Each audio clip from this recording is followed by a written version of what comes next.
Hai Sobat Jegah BNNP Sulawesi Selatan. Hari ini Kepala BNNP Sulawesi Selatan, Brigadir Jenderal Polisi Dr. Andes Giri Prawijaya MTH menerima kunjungan Lembaga Bantuan Hukum Makassar yang dipimpin oleh Wakil Direktur Operasional Abdul Aziz Dumpa SHMH. Kunjungan tersebut dalam rangka pelatihan advokat untuk penanganan kasus narkotika dengan pendekatan keadilan restoratif yang diikuti oleh 20 peserta dari berbagai organisasi bantuan hukum se-Sulsel.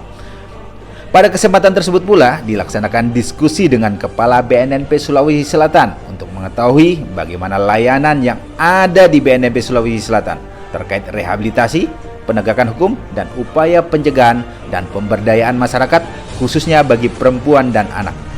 Selain itu juga kunjungan tersebut untuk mendorong kebijakan keadilan restoratif yang berfokus pada upaya-upaya penegakan hukum non-pemenjaraan melalui program-program seperti rehabilitasi dan reintegrasi sosial yang ada di BNNP Sulawesi Selatan.